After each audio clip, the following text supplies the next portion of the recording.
The subject of tonight's report will be on yet another member of The Daily Show's death panel, Ghoul, because evidently someone's ego is more important than my 2 years of research on ancient Himalayan Aryans. I guess I'll send that report to Arctos.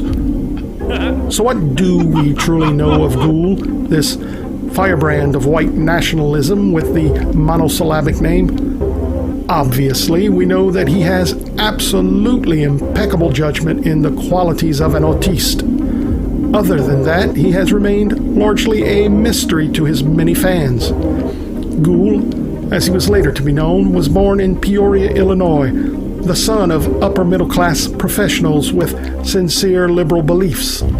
He was described in his early youth as a willful child.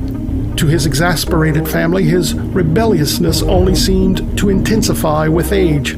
For illustration, we need only look to the following examples. In elementary school, he joined the neo-grammar bowl-cut gang called Mrs. Crabapple's second-grade titty-fuckers, who hung around the bus stop and threatened Jewish kids for their lunch money. Already a chain smoker by the age of 10, and needing to support this habit, he would steal candy bars from band nerds raising money for uniforms and then sell them door to door. At 14 years old, Ghoul kicked an older classmate straight in her pussy because he overheard her to say that she once did it with a Puerto Rican.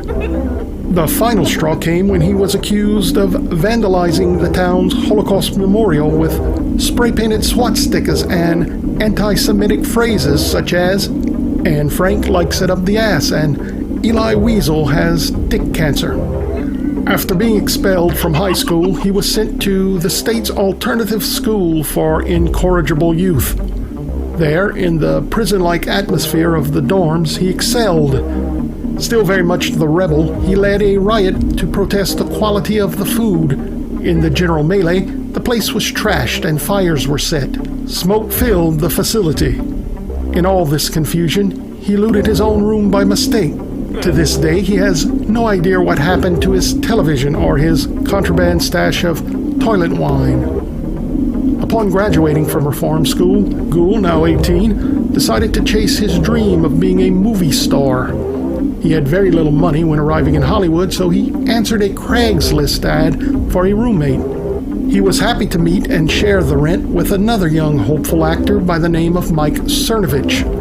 The living arrangement was initially going well until they faced eviction. Ghoul found out to his dismay that Cernovich had been using their rent money to have homeless men do unspeakable things to him with a quart of Vaseline. This immediately ended their friendship, except, of course, for Freehand Fridays, that was still on. To add to this disappointment, his efforts to land an acting role initially met with rejection. As a result, he was forced to take a series of jobs in order to pay his bills. One of the first jobs he took was as a 911 dispatcher.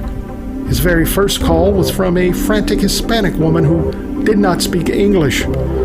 Ghoul responded that he could not understand. No habla español. Presione número dos. Unfortunately, line 2 was also connected to Ghoul's board, and the woman on the other end of the line was becoming hysterical. Transcripts confirm what he answered with the following: "Look, Consuela, I still no hablo. You and the rest of your wetback family are just gonna have to go back." Within minutes, Ghoul was relieved of his post and his job. Being ever persistent, he was able to land a position as a tattoo artist. Initially, things went well until celebrity couple Barbra Streisand and husband James Brolin came in to get matching tattoos on their backsides. As a sign of their mutual love, they requested the romantic quote, "Loving you forever."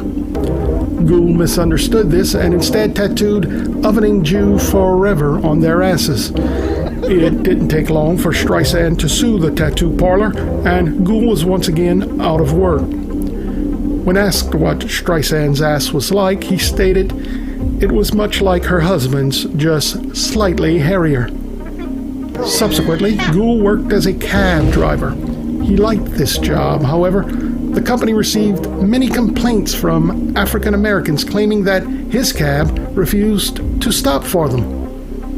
Ghoul's attempt at explaining that these were just misunderstandings failed in convincing management. Of course, having the Run Nigga Run song from 12 Years a Slave on repeat inside the cab didn't help either. It was while eking out a living as a bathroom attendant at a gentleman's club that Ghoul came across a brochure offering lifestyle management courses for $300 apiece. Initially incredulous that people would pay that much for this kind of shit, Ghoul became motivated. Smelling of Lysol spray and stale urine, he raced home to his dingy apartment and began writing up what was to become the best-selling self-help book entitled Man Up, Only Faggots Disavow. Holding seminars and producing late-night infomercials, Ghoul finally started making decent money. His ever-popular catchphrase, "You don't even will to power, bruh," can still be seen on desktop calendars and motivational kitten posters in offices nationwide. Now, despite becoming financially secure, he never did give up his dream of an acting career. After countless casting calls and much determination, Ghoul's chiseled Germanic visage and blonde locks landed him the role of Guard Number 5 in Steven Spielberg's movie Schindler's List 2, The Kvetching. On the set, he was known for his pranks, such as tampering with the infamous list of names just so he could hear Ben Kingsley read out loud La Happy Merchant and Kikey McKiteface. The director, however, really became upset when Ghoul kept interrupting scenes with uncontrollable laughter at the most inappropriate and somber moments, such as when the Jews weep at the sight of the oncoming death camp train, or when the camp commandant orders the ovens turned up to 616 degrees. After being blackballed by Spielberg, Ghoul could no longer find work in movies and had to settle for parts in television commercials. He was quickly picked up by Procter & Gamble's advertising agency when he auditioned for an upcoming promotional campaign. They were really impressed with the passion he displayed when discussing the whitening power of their laundry detergent. So dedicated was he to the product that he even organized a large group of people to march in front of the competition's main offices and repeatedly chant whitening power, all while raising their right arms in unison to demonstrate how clean their shirt sleeves were. Eventually, Hollywood lost its appeal for Ghoul, and he decided to study psychology at Penn State University, where he received the coveted Jerry Sandusky Award for exceptional grooming. In an interview, his sociology professor recalled a question from Ghoul that illustrates the inquisitive nature of his mind and his out-of-the-box thinking. When discussing onomastics, or the study of names, Ghoul inquired, "So, we're able to see that in most cultures, there are certain modern surnames that can be traced to their ancestors' occupation, such as John Smith, whose forefathers were probably blacksmiths, or Karen Carpenter, whose forefathers were probably carpenters. But you never hear of a Shaniqua cotton picker or a Tyrone house nigger. Why is that?" While at university, Ghoul's interest went beyond the academic as he sought comradeship through the Greek fraternal orders.